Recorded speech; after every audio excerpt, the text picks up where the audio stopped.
जय हो राधा कृष्ण प्राणमोर जुगल किशोर जीवने मरणे गति आर नहीं मरे। जय हो राधा गोविंद जी की जय हो।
वैकुंठ प्रिय दर्शन তাহলে মনুষ্য জন্মটা হচ্ছে দুর্লভ জন্ম, আবার ভগবানের প্রিয়জন মানে ভক্ত দর্শন আবার হচ্ছে আরো দুর্লভ।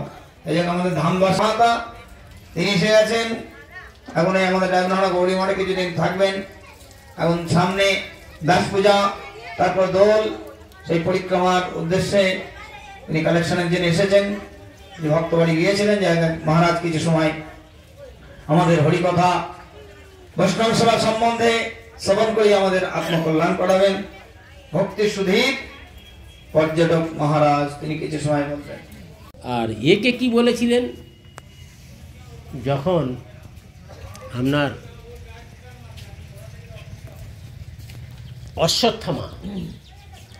অশ্বত্থামা প্রতিজ্ঞা করেছিল যে আমি পাণ্ডব বংশ ধ্বংস করে দেব। লাস্টে পঞ্চপাণ্ডবকে না এনে পঞ্চপাণ্ডবের পুত্রের 5টা মুন্ডু নিয়ে এসেছিলেন। পরবর্তীকালে দ্রৌপদী খুব কষ্ট পেয়েছিলেন। অর্জুন প্রতিজ্ঞা করেছিল ওই মাথা কেটে এনে তোমাকে দেব, কিন্তু তাকে ধরেছিলেন, ধরে নিয়ে এসেছিলেন। কিন্তু দেখো ভক্তের বিচার কেমন।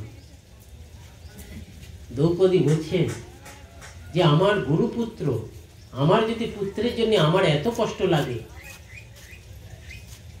আমার গুরু মাতা তার তাহলে না কত কষ্ট হবে। তখন ভগবান এবং অর্জুনের বিচারটা দ্রৌপদীর উপরে দিয়ে দেয়াতে তখন ভগবান বললেন তাহলে কি করা যায়, তাহলে এক কাজ করা হোক, ওর মাথায় একটা মণি আছে, ওকে যে শক্তি সঞ্চয় করে বল দেয়, ওই মণিটা যদি নিয়ে নেওয়া যায় তাহলে ওর মৃত্যু সদৃশ্য। তার সেই মাথা থেকে মণি নিয়ে নিয়েছিলেন এবং ভগবান বলেছিলেন দেখো অশ্বত্থামা,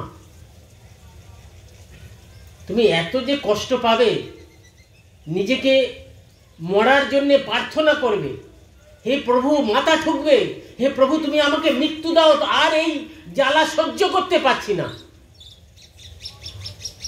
কিন্তু তাও তোমার মরণ হবে না। মৃত্যু চাইবে তাও তোমার মরণ হবে না।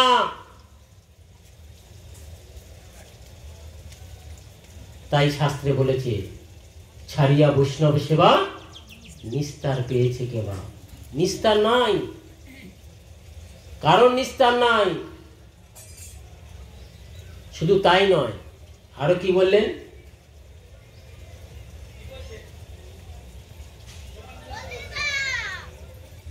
মায়ারে করিয়া জয় ছাড়ানো না যায়, সাধুগুরু কৃপা বিনা নাহি কো উপায়।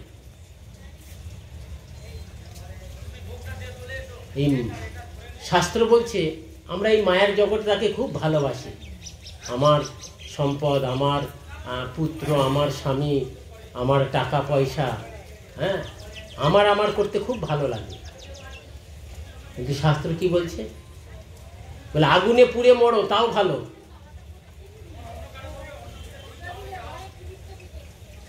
বাঘের পেটে যাও তাও ভালো।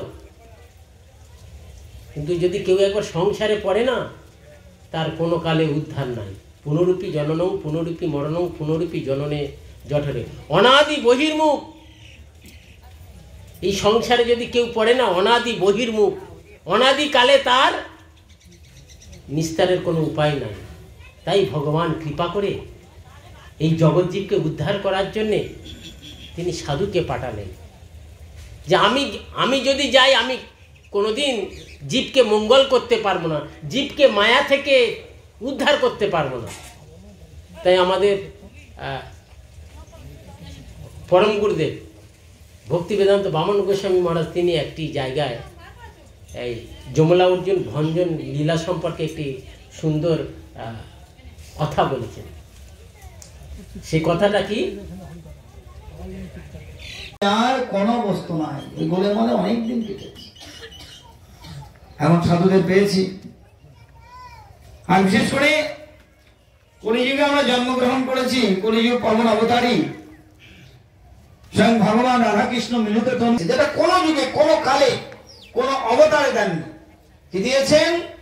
অনর্পিত চরিং চিরাত করুণায় অবতীর্ণ করো সমর্পিত উন্নত উজ্জ্বল রসায়ন স্বভক্তি, উজ্জ্বল রস, স্বভক্তি মানে নিজের সম্পদ দান করেছে। সেই সম্পদটাই হচ্ছে প্রেম সম্পদ, হরিনাম সংকীর্তন।